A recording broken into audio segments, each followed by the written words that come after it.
Fala galera, podcast de 3 aqui de volta. Segundo dia do mata-mata na Copa do Mundo, mais 2 jogos. Eu ia dizer abrilhantaram, mas não abrilhantaram não. Foi 2 joguinhos bem meiotas hoje, mas que deu pra matar a gente do coração, porque os 2 foram pros pênaltis. Então valeu a pena a turma que não arredou o pé e assistiu os jogos. Ao meu lado, Lucas e Arthur, e a gente começa com o primeiro jogo do dia: Espanha 1, Rússia 1. Pra resumir esse jogo em uma frase, que joguinho merda. Eu acho que hoje a Espanha foi como se fosse o auge das limitações da Espanha. Porque ele entra com Asensio, aí você pensa que ele vai usar os jogadores como Asensio botou para se infiltrar na defesa e deixar Diego Costa ali bem enfiado dentro da área. Só que aí o que é que acontece? O time entra com Asensio e fica tocando bola do mesmo jeito que sempre joga. Então, pra mim já começou mal, porque tirar um jogador como Iniesta para botar Asensio, se você não tem a intenção de infiltrar ele dentro dos zagueiros, dos 3 zagueiros da Rússia, não tem sentido nenhum e ele foi bem apagado no jogo. E aí a Espanha ficou naquela, né? Atlético Espanhense, como a gente falou. Ficou tocando bola sem finalidade nenhuma. Conseguiu achar aquele gol. E depois tem aquele gol de pênalti. E acabou E o jogo. depois acho que só. Eu acho que só finalização da Rússia depois. Aí no finalzinho do segundo tempo ele bota Iniesta, né? Sim, lá. E aí o jogo ficou naquela, né? Até ir pros pênaltis. Fazendo um apanhado geral das duas partidas, como o Guilherme falou, questão de futebol realmente não foi tão agradável assim, mas a emoção acabou salvando de assistir as partidas, porque as duas foram para os pênaltis, tiveram suas peculiaridades, como o pênalti perdido por Modric, que resolveria o jogo.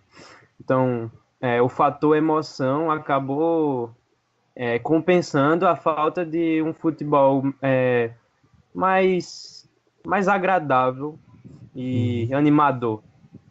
Quanto ao jogo da Espanha, analisando mais o primeiro tempo, eu achei que a proposta da Espanha foi a mesma de sempre, foi o seu estilo de jogo colocado em prática. A diferença foi que dessa vez não obteve resultados não só de gols, mas de finalização mesmo, porque foram poucas as chances, foram poucas as finalizações. Tanto que o gol sai de uma bola parada, cruzada na área, que acabou sendo gol contra. Então, foi uma Espanha que, na verdade, não conseguiu fazer o gol na Rússia em 120 minutos. Dá para dizer isso. E acaba sendo até, de certa forma, vergonhoso para uma seleção do tamanho da Espanha, com os ótimos jogadores que tem. Mas o que eu disse de tarde, eu acho que define esse plantel espanhol, que são muitos jogadores de construção e nenhum de decisão, porque do meio para frente, vamos deixar a Busquets de lado, do meio para frente, Coque, criação, Davi Silva, criação, Isco, criação. Asensio poderia ser o cara de decisão? Poderia, mas ele também, pelo menos ao meu ver, tem mais características de um cara de criação do que de decisão. E mesmo que fosse para ele ser o cara de partir para cima e fazer o gol, é a primeira Copa dele, ele é muito jovem e não é todo jogador que vai ser um Mbappé da vida. E o outro cara era Diego Costa, que era o centroavante, estava ali na dele esperando a bola chegar. Então, são todos jogadores ótimos, mas as mesmas características. E isso pode atrapalhar no quesito de variação de jogadas. Acho que passava muito pelos pés de Asensio quebrar esse estilo de jogo monorrento da Espanha. E foi como o Arthur disse, assim, se você for tirar Iniesta e botar Asensio, o que é que a gente esperava? Beleza, ele vai pra cima com Asensio vai ser esse cara mais agudo. Só que não foi, bicho. Não É, foi. de forma alguma. Foi assim, foi quase um a menos você entrar com Asensio. É. Porque chegou um momento do primeiro tempo que os scouts apontavam nenhuma finalização da Espanha e 3 da Rússia. E o jogo tava 1-0 pra Espanha. Então, assim, o gol contra de Ignacevic é patético, porque ele vai marcar Sérgio Ramos, esquece da bola, e a bola bate nele e entra. Mas, assim, a Espanha é monorrenta, que toca pro lado, que não tem criatividade, que, sei lá, bicho, é até estranho, porque nas eliminatórias não era assim. E aí a gente começa a pensar que a demissão de Lopetegui parece ter, sei lá, afetado o elenco espanhol a tal ponto de que voltou a ser aquela Espanha monorrenta pós 2010, né, de toque de bola, sem muita objetividade. E aí o castigo desse jogo abdicado da Espanha veio já nos minutos finais da primeira etapa, com um pênalti bizarro de Piqué. Só Deus sabe porque ele entrou com a mão lá no teto. Parecia que tava indo pra um bloqueio de vôlei. E não tem o que e ele contestou. Ele teve a cara de pau de contestar o pênalti. Eu acho que isso aí que tu falou da demissão, eu acho que, pra mim, assim, o que pareceu foi que a demissão de Lopetegui limitou as variações da Espanha, porque pareceu pra mim que Erro só conseguia jogar do jeito que a Espanha, assim, o jogo normal, vamos dizer, da Espanha. E quando a Espanha precisava enfrentar um adversário um pouquinho diferente, como hoje, ele não sabia o que fazer. Então a Espanha, nessa Copa, jogou todos os jogos da mesma forma. E aí fica muito previsível quando pega um adversário diferente, se complica, né? E assim, ficou tão A previsível. previsibilidade é muito grande. E foi tão previsível que a Rússia fez o que a gente tinha citado ontem, né? Que assim, a chance da Rússia eliminar era jogar fechadinha e fechou. Tirou Cheryshev, entrou com uma linha de 5, 3 zagueiros e pronto. Minou a Espanha. E aí fica a questão, depois do empate, né? Depois que a Espanha tomou esse gol, faltou reação, né? Faltou esse jogador que o Lucas até citou, jogador que pegue, que seja mais agudo, que vá pra cima. Então assim, é estranho, porque sei lá, velho. Quem seria esse jogador hoje na Espanha? Não tem. Infelizmente, eu acho que é até um reflexo da escola espanhola de futebol, o estilo deles de jogarem.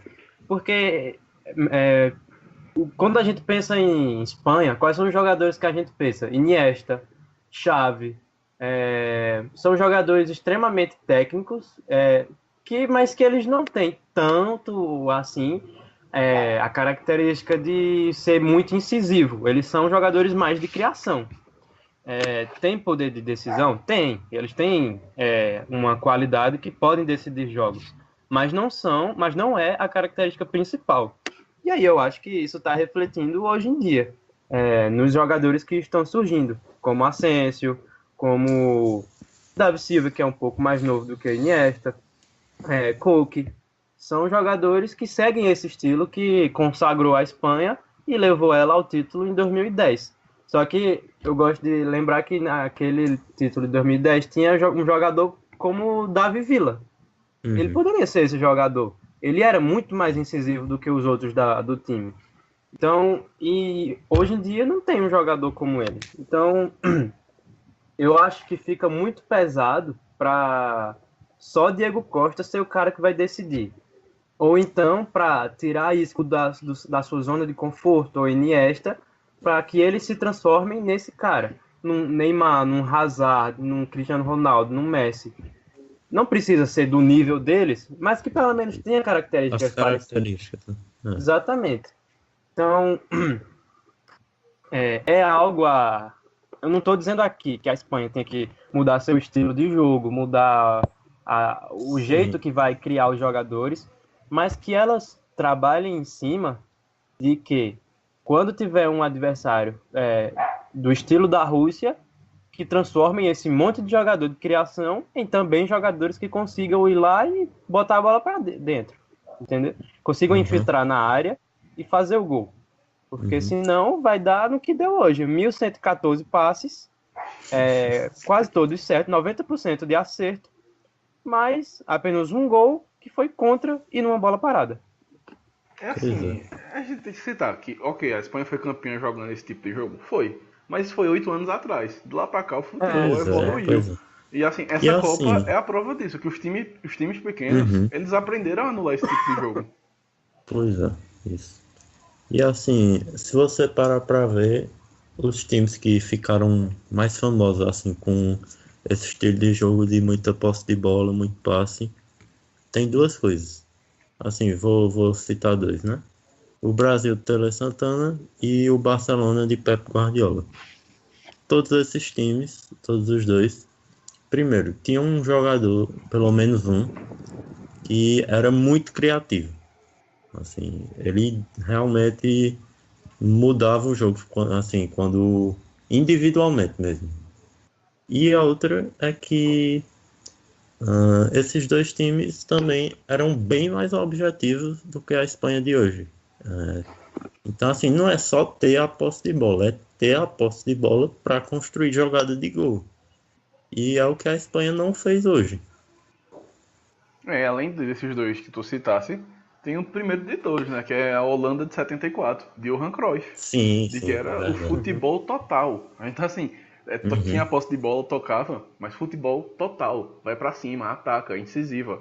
Né? Então, a Espanha ela não precisa mudar, mas ela precisa repensar esse estilo de jogo. Sim, aprimorando. Isso. E para dar um exemplo atual, vamos pegar o Manchester City de Guardiola, que é sempre o time que tem mais posse de bola o jogo inteiro, que teve jogo também que trocou mais de 1.000 passes durante a Premier League e tal.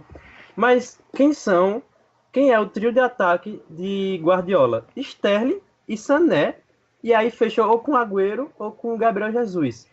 3 caras que são extremamente incisivos, velocistas, que eles jogam bem abertos nas pontas, que eles não têm vergonha de fazer cruzamento, que partem para cima do adversário para driblar. Ou seja, não é porque você tem um jogo no estilo de manter a posse de bola e de trocar passe que você vai ter que ter só jogadores que nesse estilo, como é a seleção da Espanha. Você pode ter jogadores velocistas, pode ter jogadores habilidosos que driblam. E esse Manchester City de Guardiola mostra isso. Então, é exatamente o que acho que foi o Arthur que falou. Não é mudar totalmente o estilo de jogo, mas é as características mesmo. E o próprio Guardiola é um exemplo, né? Porque assim, ele podia sentar naquele estilo de jogo que ele consagrou do Barcelona, mas não. Deu errado no Bayern. Se conformar, né? Quando ele viu que deu errado no Bayern, o que é que ele fez? Ele parou, repensou, aprimorou e criou o Manchester City, que hoje é uma máquina. Então...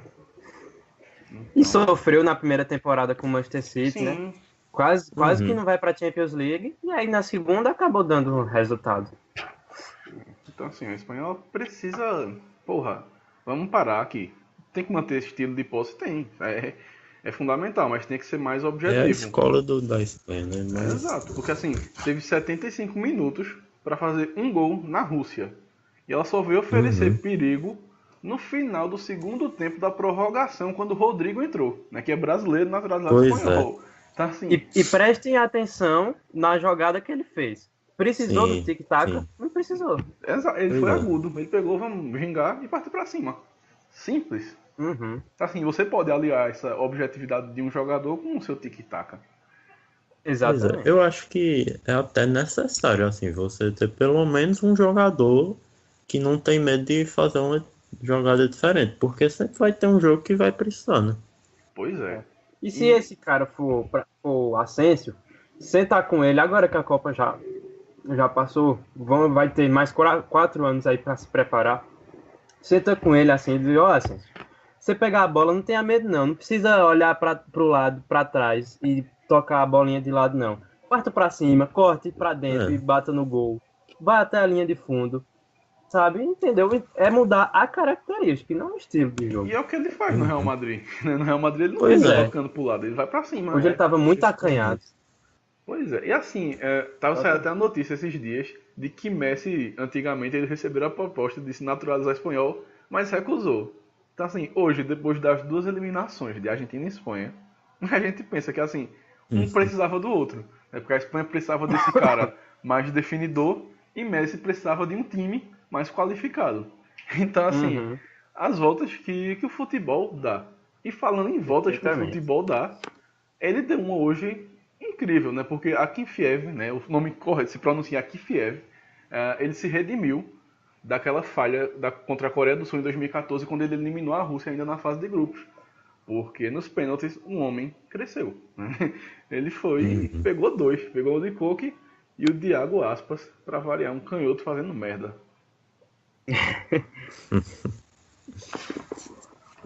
A Kiev, até pela idade dele, por ele jogar lá na Rússia, e aí leva o time para as quartas de final, claro, não só ele, mas o pênalti acaba sendo até decisivo. Ele vai, com toda certeza, já entrar para a história do futebol russo. E vamos ver, né? Talvez candidatar a melhor goleiro da Copa. O problema é que do outro lado tem Schmeichel também, né? Partida do Jogando, homem jogando hoje. demais. Uhum. Mas foi, com certeza, a Kiev vai ser um jogador memorável para os russos. Outro goleiro do Russo entrando pra história, né? Incrível. A É. Rússia trabalha com goleiro. A destacar o público hoje na Arena Luzhniki, 78.011 pagantes, né, presentes. Então, assim, Caramba. capacidade máxima, 100%. Lotaram, mas eles são muito frios, pô. Assim, porra, tira É, mais Espanha nos pênaltis, num sofrimento desgraçado. Mas passamos. Tá ligado? até Porra. o treinador, pô, ele Não, só. não, o O treinador é uma treinador pedra de não. gelo. Ele é Ele pior do ergueu que. o Ele é punho pior do assim, que. acabou. Aham. Ele é pior da Alemanha.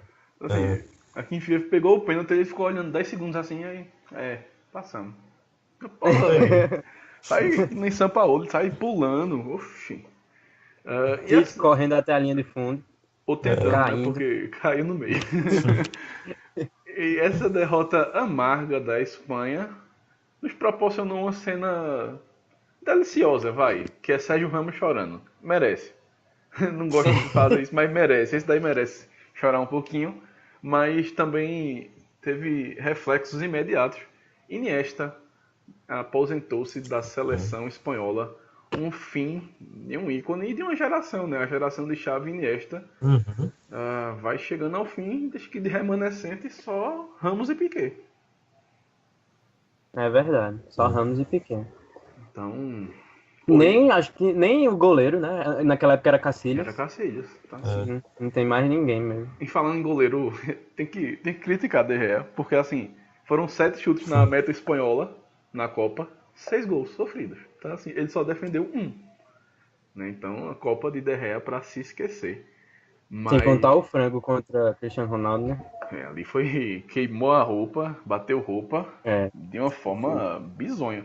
E assim, ele voltou a ser aquele, ele me lembrou muito o De Gea quando ele começou no Manchester United. Inseguro, ia meio com Uhum. medo na bola. Me lembrou muito, eu fiquei, porra, o que aconteceu com o homem? Então assim, a gente vai vendo grandes nomes se despedindo, velho. E aí é que a gente vai tendo a noção de que o tempo tá passando. Porque Mascherano, hoje foi Iniesta, Xavi já não tá mais. Então assim, Messi deve se aposentar, o que eu não quero, porque tem Copa América no Brasil ano que vem. Cristiano Espero que não. já deu a entender que vai se aposentar. Ele disse que a seleção continua forte, mesmo sem ele. Então já senti aquele gostinho da Deus. Complicado, complicado. Mas quem diria, a Rússia está nas quartas de final. Túlio essa E hora deve estar eliminando a soltando Espanha. fogos. Eliminando a Espanha. Pois é. Então assim, chega pesada. E agora, meu velho, tá num bolo doido. E Uhum. tirou o adversário mais difícil. Então, assim, não dá pra dizer que agora a turma tá pensando em final. Não tem outra, não. E assim, é, vamos lá colocar as maiores seleções que estavam na Copa, óbvio.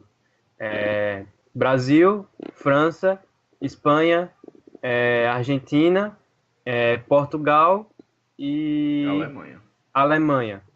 Só sobrou Brasil e França agora. Pois é. E só um É. dos dois vai chegar na final. Ou nenhum. E ainda estamos nas oitavas e já só temos 2.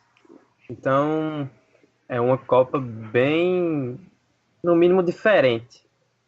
Pois é, assim, é complicado. Mas assim, a Rússia caiu no lado fácil, entre aspas, pegou o adversário mais difícil e mandou pra casa. Então, os russos têm todo o direito. Não dá pra duvidar mais. Dá não, os homens devem estar loucos E de outra vodka coisa, essa né? hora. A Croácia, que é o segundo mais difícil, vamos dizer, hoje mostrou que pode ser batida. Sim. Uma atuação bem apática da Croácia. E aí a gente já puxa o gancho. Vamos para esse Croácia 1, Dinamarca também 1.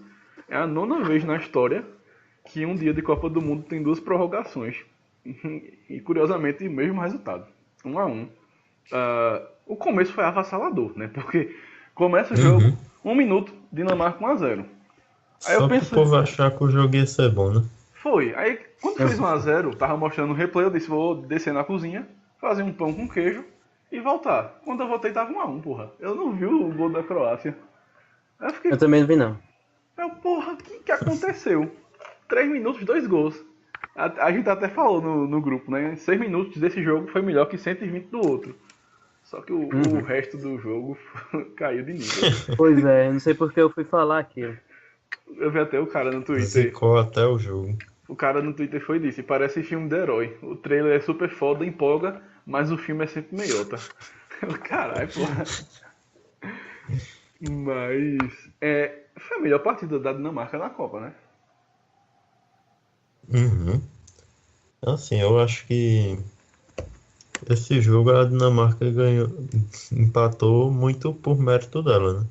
Porque no primeiro tempo eu achei a Croácia um pouco melhor, mas quando volta pro segundo tempo, a Croácia só vem jogar lá pro finalzinho do jogo.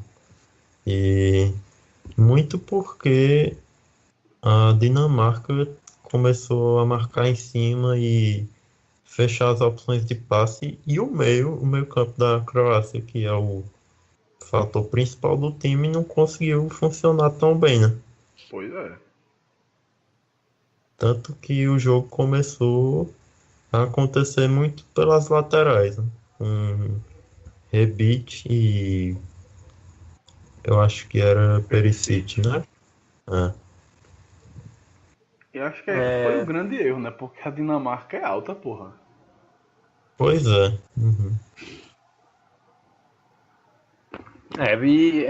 Eu acho que hoje, para ter acontecido o melhor jogo da Dinamarca na Copa, foi porque nesse jogo ela conseguiu mesclar um pouco mais da sua ofensividade.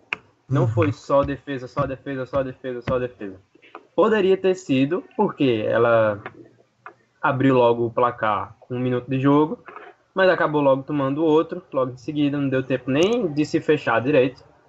E mesmo com 1-1 no placar, ela não ficou tão conformada com o que estava acontecendo e não ficou tão defensiva esperando a Croácia chegar o tempo todo, como a gente viu algumas vezes, principalmente contra o Peru, lá no primeiro jogo. Só que eu acho que o resultado acabou sendo o preço que ela pagou por ter começado a jogar tão tarde. Porque jogou bem, sem dúvida alguma, mas poderia ser melhor. Para mim, essa Dinamarca tem um potencial para ser melhor. Foi uma escolha do técnico ser assim, mas sim, sem dúvida nenhuma, foi o melhor jogo da Dinamarca na Copa. E quanto à Croácia, pode-se dizer que foi o pior dela na Copa, porque foram poucos minutos que ela conseguiu demonstrar as suas principais características e as suas principais qualidades. Como o Arthur falou, o domínio do meio-campo foi algo que ela demonstrou poucas vezes durante os 120 minutos. Mesmo os jogadores fazendo suas funções certinho, Rakitic, Brozovic e Modric fazendo tudo direitinho, mas eles não tiveram a eficiência que eles estavam tendo nos outros jogos. Então, mostrou que a Croácia não é tão perfeita assim no meio campo, ela vai ter dias que ela vai sofrer também, e era a Dinamarca. Então, e quando pegar um Brasil, quando pegar uma França, sei lá, não sei se pode ter França e Croácia. Só na Pode? final. Então, o que é que vai acontecer com esse meio campo? Eles vão conseguir dominar realmente? Que nem a gente imaginava que fossem dominar todo o jogo. Talvez sim, talvez não. Vamos ver, vamos esperar para ver, né? Porque agora deixou uma pulga atrás da orelha. Uma pulga grande, porque assim, fica o questionamento. Acho que a partida de Modric hoje foi abaixo. Modric não apareceu tanto, teve lampejos. E aí a gente começa a se perguntar, será que a Croácia depende demais de Modric? Porque tem jogadores, tem Rakitic pode assumir essa responsabilidade quando o Modric não estiver bem. Pra tentar variar um pouco, tentar quebrar a marcação. Porque ficou escancarado hoje que assim, se povoar o meio de campo, a Croácia vai ter dificuldades, né? Claro, fez 3-0 na Argentina, mas aquela Argentina tava com a guarda baixa demais. São Paulo tinha mudado demais, jogou muito aberta, por isso que a Croácia prevaleceu tanto.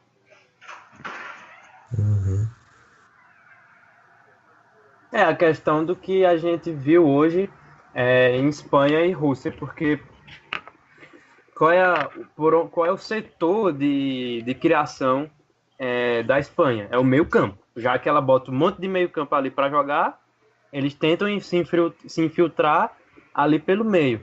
Só que a Rússia tinha 3 zagueiros, tinha os volantes, e o meio campo, aquele meio ali ficava com 80 pessoas.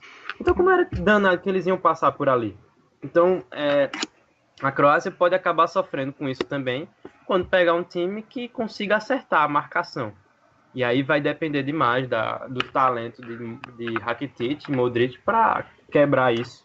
E hoje eles não conseguiram exercer tão bem os seus talentos e acabou nesse sofrimento todo da Croácia. Eu tava até pensando assim, um possível confronto de quartas de final, só que a Espanha farrapou. Como seria uma Espanha e Croácia?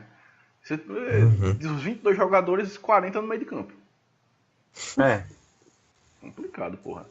E aí o jogo foi muito tenso, né? Porque como o Arthur disse, o primeiro tempo foi mais da Croácia, só que aí no segundo tempo a partida mudou completamente.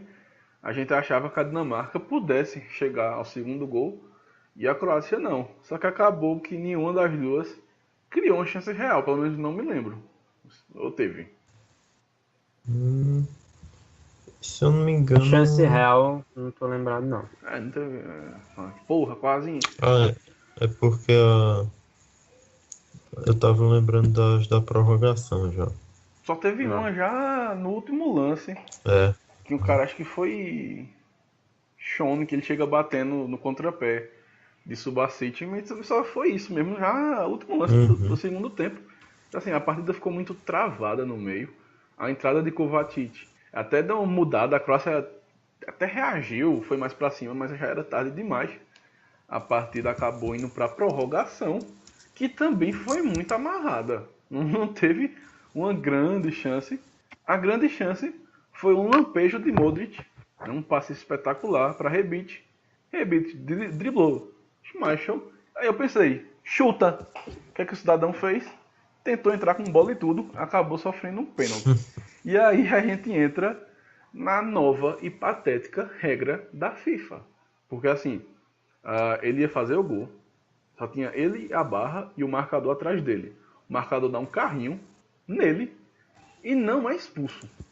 Bicho, que coisa patética. Eu acho absurdo isso. Eu fiquei revoltado quando o juiz mostrou amarelo pro jogador.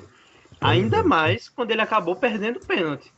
Ou seja, o jogador evitou que o cara fizesse o gol, evitou a classificação do time com os méritos deles e não saiu de campo, sabe?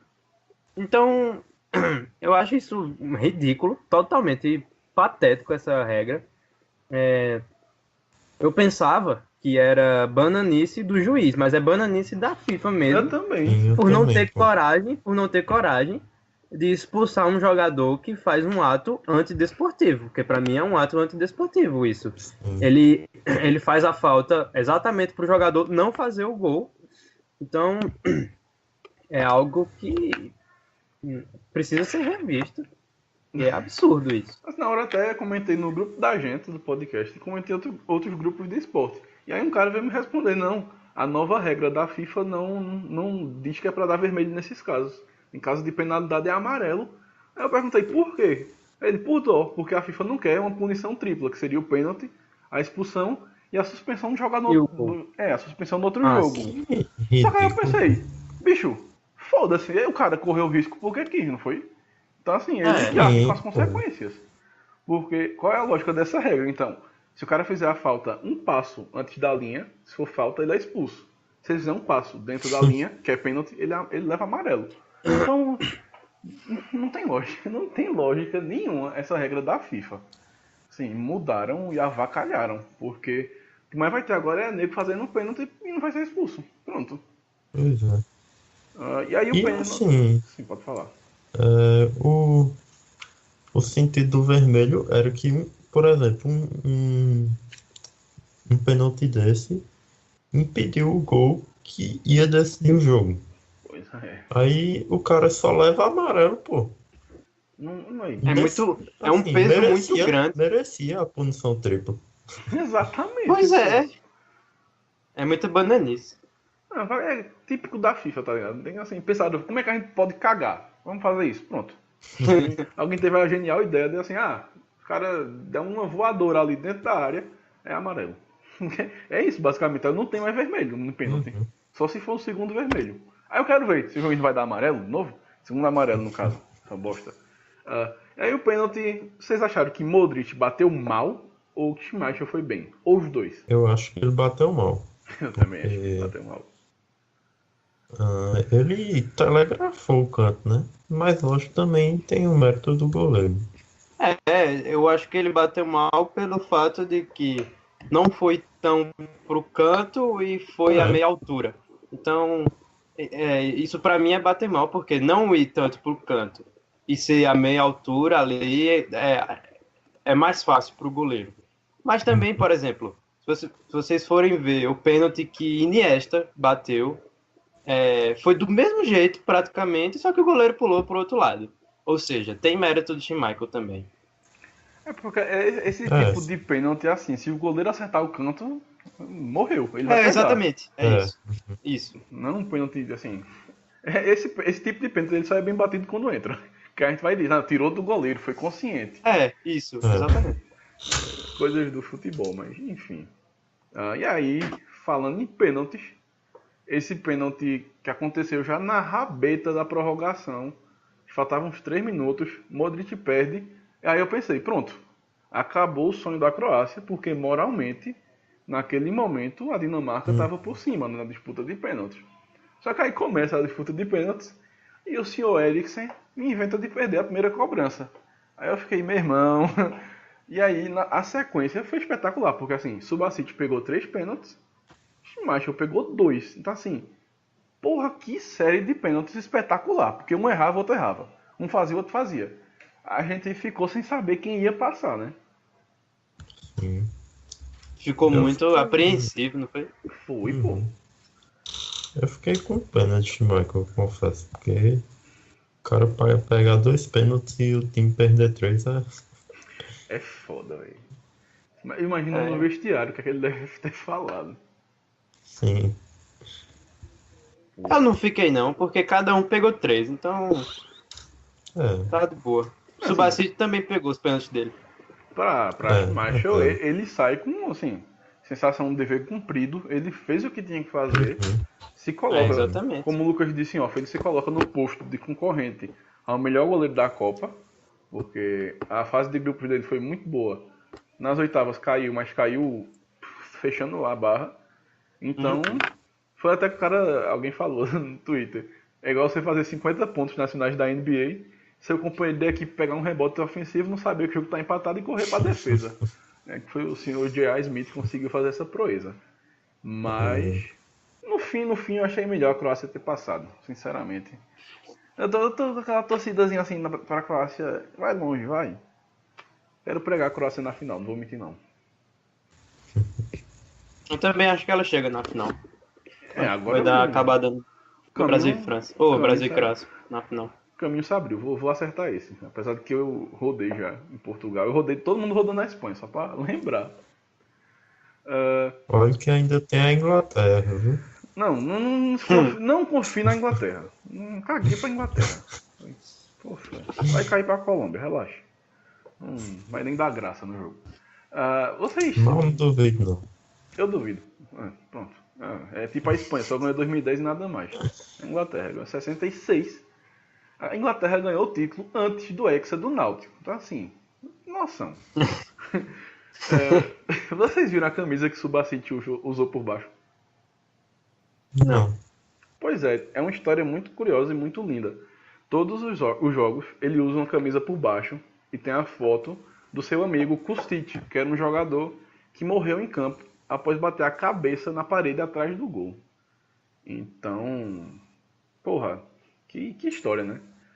Uma bela de uma homenagem hoje. Caramba. Pegou 3 pênaltis. Porra, espetacular. Acabou sendo memorável também essa partida pelo fato dos pênaltis, né? Pois é. Subacite se igualou a quem, meu Deus do céu? Quem era o goleiro de Portugal em 2006? Não lembro, acho que era Ricardo. Ricardo, ele pegou 3 pênaltis numa mesma série de penalidades. Mais alguma coisa a falar? Fenomenal. Não, eu queria só fazer um destaquezinho. A gente estava discutindo, né, que a Espanha não tem o jogador incisivo. É um time que gosta da posse de bola, mas não tem esse jogador. E enquanto a Croácia tem, que é Perisic. Que eu sou fã dele, eu gosto muito do futebol dele, acho ele um ótimo jogador. E ele é esse jogador que parte para cima, que tenta fazer algo de diferente, que tenta quebrar as linhas da defesa adversária. E eu acho que é um jogador desse estilo que falta para a Espanha.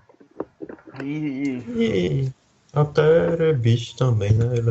Ele hoje pareceu ser bem criativo também. Rebic que tá para ir pro Tottenham. Então vai ser curioso. Não sabia, não. Eu também vi hoje a galera falando no Twitter. Então vai ser bem curioso ver ele na Premier League. Fazer um destaque negativo de Stirnic, lateral esquerdo da Croácia. Como é fominha o cidadão, velho. Ele pegou umas 3, 4 bolas pra ele dar o passe. Alguém fazia o gol, ele segura. Até perder a bola. Aí, jovem, ajude a lhe ajudar. E aí, a gente chega amanhã, segunda-feira, 2 de julho, 11 horas da manhã, em Samara. Não é a menina do chamado. Brasil e México. Como é que tá o coração? Tá difícil. Se na fase de grupo já tava... A gente já ficava agoniado, imagina agora, pô. Depois de ver todas essas zebras passeando, é inevitável não ficar minimamente apreensivo. E a gente lembra do jogo contra a Suíça. Se acontecer aquilo, é até prorrogação e depois é pênalti. Aí o nervosismo vai lá em cima. Como é o nome dele? Osório. Hoje deu uma entrevista, acho que foi hoje. Ele disse que a intenção dele era disputar a posse de bola com o Brasil. Aí eu já acho estranho. Isso aí já me deixou mais animado. Se ele realmente for fazer isso... Agora depois eu fui pensar, será que ele tá só falando ou será que ele realmente quer fazer isso? Vindo de Osório, ele quer fazer isso. ele não tem medo de arriscar não, só que assim, sinceramente, arriscar no oitavas de final de Copa do Mundo contra o Brasil... Deixa. Eu quero que o jogo seja fácil, pelo amor de Deus. Porque se for pra prorrogação, a turma morre, pô. A turma infarta. E é bom a gente lembrar que em 2014, Brasil e México se enfrentaram na fase de grupos e Ochoa fechou a barra. Ele segurou o Brasil e a partida acabou 0-0. Então, assim... Imagina se essa porra for pra prorrogação. Se for pros pênaltis, meu velho... Ainda ninguém sobrevive, não. Ninguém aguenta de novo, não. Porque em Nem 2014, fala, bicho. em 2014, nas oitavas de final, a gente foi pros pênaltis contra o Chile. Verdade. Outra oitava de final Se, nos pênaltis. se o México entrar com essa proposta que Osório afirmou, eu também fico mais tranquilo, porque eu acho que um time que entra para disputar a posse de bola com você está disposto a não ser tão retranqueiro, a não ficar tão Uhum. fechado lá atrás.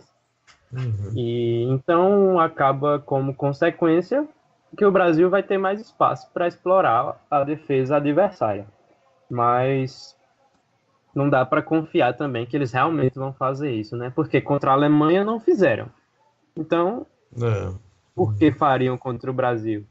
Então, eu acho que essa fala de Osório só aumenta mais ainda as dúvidas de como o México vai se comportar. Uhum. É muito por aí mesmo. E a gente passa agora o 11 inicial da seleção brasileira, sem grandes novidades, apenas a ausência de Marcelo, que está com a dorzinha nas costas, ou segundo alguns da internet, se cagou. Eu gostei da teoria, não vou mentir não, faz sentido. Mas Mas o cara se cagar e ficar 5 dias sem treinar que foi que esse cara comeu, né? é a comida da Rússia, porra, não tem muito. Mas a escalação do Brasil vai ser Alisson, Fagner, Miranda, Thiago Silva de capitão e Felipe Luiz, Casemiro, Paulinho, Coutinho, Neymar, Jesus e William. Me chamou a atenção que parece que Tite vai ficar revezando a faixa de capitão na zaga. Então, assim, achei interessante. Por mim, deixa Thiago Silva até o final É, da Copa. Chega de rodízio. também acho, ele se empenhou bem. Eu gostei Assim. da faixa de capitão ter voltado para ele. Pois é. Ele foi bem quando teve a faixa. O futebol que ele está mostrando também é bom, então ele está com a confiança lá em cima. Isso Uhum. ajuda a ter a faixa de capitão. Então foi uma boa escolha de Tite para o capitão do jogo de amanhã. E espero que ele repita, né? A boa atuação, que seja um firme, que seja participativo, porque o time vai precisar mais ainda dele agora numa fase de mata-mata. Bem, Uhum. assim, a gente tem que torcer de uma vez por todas para o William deslanchar amanhã. Porque se tem uma partida que É. o William tem que jogar bem, é amanhã contra o México. Se ele joga bem, aí esquece a fase de grupos, recupera a moral e segue em frente. Agora, se ele jogar mal, meu velho, começa a ficar preocupante. Porque aí Sim. a gente só vai ter Tyson. E jogar com o Tyson é. Eu não engoli essa convocação de Tyson, não vou mentir. Enfim. E assim, não, e além disso, se o William deslanchar, se o William voltar a jogar no nível que ele estava jogando, por exemplo, no Chelsea, o Brasil fica muito mais forte do que já é. Com certeza. Porque a gente é um quarteto e é muito forte. Felipe Coutinho, Neymar, William e Gabriel Jesus ou Firmino é um quarteto poderosíssimo que bate da frente com o quarteto barra trio da França, que é teoricamente o elenco mais forte depois do Brasil, agora dos que restaram, né?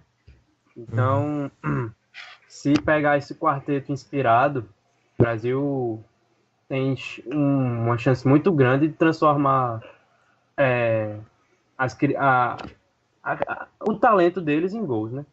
Uhum. Sim, amanhã acho que o segredo é ter calma. Amanhã vamos ver Sim. como o México vai entrar, aqueles 15 primeiros minutos, analisar, ver se o México realmente vai querer disputar a posse de bola com a gente, porque se for, aí é para passar o trator. Agora, se o México for jogar fechadinho, esperando o contra-ataque, aí o negócio já é mais pesado. E pensando Vamos nesse, precisar de Neymar, viu? e não só dele, principalmente de Felipe Luiz na defesa. Porque se o México for jogar nesse joguinho de contra-ataque, jogar com o Marcelo seria um risco. Uhum, verdade. Então, é importante. E, claro, é inevitável. Espero que amanhã também Neymar deslanche, tire todo esse peso. Acho que é o Sim. grande jogo para ele. Acho que a partir de agora ele tem condições de fazer uma boa partida amanhã, porque a defesa do México, sinceramente, não impõe tanto medo, é uma defesa um pouco lenta. Então é para Neymar pegar, partir para cima, tomar pancada e não revidar. Sim. Até porque ele já E tem um amarelo. assim, eu acho que o México não vai ter pena de bater. Você não tenha dúvida. E assim, a defesa do México já perdeu o melhor zagueiro deles, que era Reyes, que acabou sendo machucado, foi cortado. E assim, é uma defesa que é lenta e ao mesmo tempo não tem um físico como os sérvios, como os suíços.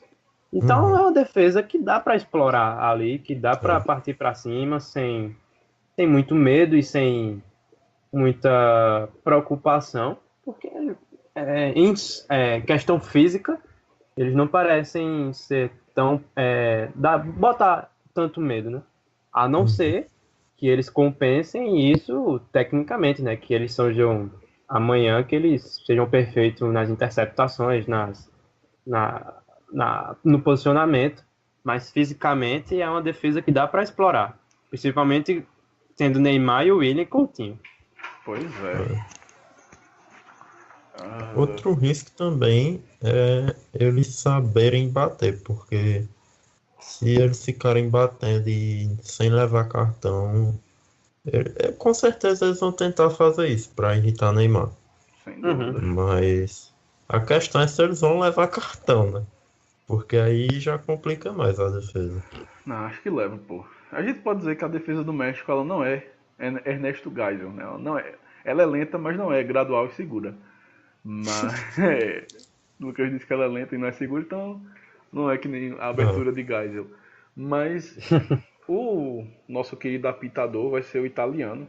Ele que teve envolvido naquele fatídico lance de Miranda contra a Suíça. Então é bom a gente ficar de olho, mas porra, acho que se eles começarem a bater demais, ele sai distribuindo cartão. Ele não é cego não. É, e agora sim, querendo ou não, amanhã espero que a arbitragem fique por último, que ela não apareça, que sim. ela, mesmo que erre, que ela não seja o motivo de resultados ruins ou de um Uhum. futebol ruim, porque amanhã é o dia que a gente espera a grande reviravolta da seleção brasileira. Uhum. Neymar melhorando, William melhorando, Gabriel Jesus fazendo gol, Paulinho já fez gol contra a Sérvia, mas que jogue melhor nessa partida. Pode não acontecer tudo, mas que pelo menos algum desses aconteça e que isso venha junto com um bom resultado. Sim, sem dúvidas. Assim, é bom a gente entrar cauteloso, porque as maiores conquistas do México foram em cima da seleção brasileira. Ganharam a Copa das Confederações de 99 e as Olimpíadas de 2012. Então, assim, se tem uma seleção no mundo que não tem tanto medo do Brasil, é a seleção do México. Os caras são assanhados. A turma que quiser ouvir o palpite, procura lá, linha de 3, no episódio 6. Todos os palpites estarão disponíveis lá. E aí a gente segue pro segundo jogo de amanhã, 3 da tarde, em Rostov, Bélgica e Japão. Tem alguma chance de dar zebra? Eu não duvido mais de nada dessa Copa, mas eu acho bem difícil. A Bélgica, até porque o futebol que a Bélgica apresentou até aqui me pareceu bem seguro. Porém, é a Bélgica, né? Então, se tem um time que sabe quebrar a expectativa é a Bélgica, mas acho que não vai ser, pelo menos dessa vez. Agora sim, o único fator que faz com que a gente duvide é exatamente esse que Arthur falou, né? Da Bélgica nunca ter ganho um Mundial, nunca ter chegado numa semi ou numa final. Então, mas o time fez uma fase de grupos maravilhosa. É um time mais completo do que o da Croácia, pelo menos para mim. Eu acho melhor questão de jogadores, melhor do que o da Croácia. Então, existe a chance de ter zebra? Existe, mas eu acho que é menor do que o da, o da, o da Croácia de hoje, quase sendo, né? Que quase foi da Croácia. e também menor do que o da Espanha contra a Rússia, porque Isso aí, com certeza.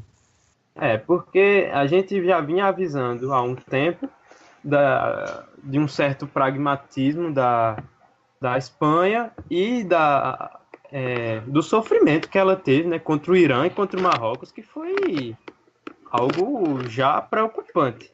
E aí chegou contra a Rússia, comprovou que não estava tão forte assim, apesar daquele primeiro jogo com aqueles 3 gols. Uhum. E já a Bélgica manteve regularidade, ganhou os 3 jogos, com um bom futebol, é bom lembrar, não foi só gol. Uhum.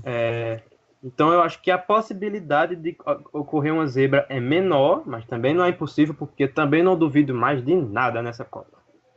Acho que, assim, porcentagem da zebra amanhã, sinceramente, é 5%. Muito em função do estilo de jogo do Japão, que não é defensivo. Então, assim, o Japão propõe muito jogo, ele gosta de atacar, e jogar assim contra a Bélgica não é o melhor. Se você não tem qualidade, acho que não é o melhor caminho. Mas é basicamente isso, né? Depois que a gente já viu nessa Copa, dizer que não tem chance seria um absurdo. Então, Pois é. admito, estarei torcendo fielmente para os nossos amigos nipônicos ganharem da Bélgica. Ficarei feliz de encontrar o Japão nas quartas de final. Seria tranquilão. Torcer para Inui destruir amanhã. Mais alguma coisa? Inui, Nagatomo, Hasebe, É um time me enjoado. apaixonei por eles. Esses japas maravilhosos. Inclusive, o Luiz Roberto soltou ontem no finalzinho do jogo da Argentina. Foi. Ele soltou esses negros maravilhosos. Entrou de vez na brincadeira. Mas é isso, né, senhores? Passada limpa o dia de hoje, já o de amanhã. E antes da gente finalizar, ressaltar também, já que a gente falou ontem do Náutico, a grande vitória do Santa Cruz hoje. 3-0 contra o ABC lá em Natal. Reagiu no momento certo. Volta ao G4. Então, parece que a duplazinha dinâmica quer voltar para a Série B. Não quer ficar na Série C, não. Inclusive, acho que o primeiro podcast foi sobre a crise dos pernambucanos, não foi? Foi, a gente zicou. Ainda bem, né? Tá se resolvendo. Pelo menos temporariamente tá se resolvendo. Vamos esperar no finalzinho. Mas é bom ver os dois reagindo, porque Sim. ninguém aguentava outro rebaixamento de um dos dois, pelo amor de Deus, vai cair pra Série D. E o Sport bem na Série A também, né? Já vai fazer. Já faz um mês que o Sport não perde na Série A. Pois é. Quem diria? É um mês já. Mas tu vai ver, o Sport vai perder pro Ceará. É a cara do Sport perder esse jogo. Eu tô com medo. O Ceará não ganha há 16 jogos. E o Sport tem essa mania de levantar defunto como ninguém. Então eu tô com medinho desse jogo depois da Copa. Mas é isso. Forte abraço a você que nos... Eu queria antes dar parabéns a gente, porque o jogo da Espanha foi uma merda e a gente conseguiu falar esse tempão ainda. Foi. Tem que parabenizar. Guerreiro, pô. Mas Qualidade, meu amigo. Aqui pode ser o pior jogo que a gente vai conseguir analisar. Aqui, qualidade sem igual. A turma foi guerreira. E ninguém cochilou nesse jogo, né? Só... Ou cochilaram. Não, de jeito nenhum. Assisti todinho. A turma foi guerreira, não largou não. Mas se esse jogo fosse 9 da manhã, eu duvido a gente não ter cochilado. Ixi. A sorte é que foi de 11. Mas enfim, espero que os jogos da manhã sejam melhores, mas menos sofridos. Pelo menos do Brasil. Um 3-0 pro Brasil amanhã assim, só tranquilo. Tá ótimo. Inclusive já tô com a camisa, já tô com bandeira, bandeirinha. A tinta já tá pronta. Tá uma maravilha. Mas enfim. Espero que o Brasil não se junte à Alemanha, Argentina e Espanha. Porque, porra, seria... A gente zoou a Argentina até agora e cair na mesma fase seria trágico pra cacete. Mas é isso, um forte abraço a você que nos ouviu até aqui. Até amanhã. Espero voltar com a vitória e classificação da seleção brasileira. Adeus. Tchau, tchau! Tchau, tchau. Tchau, tchau!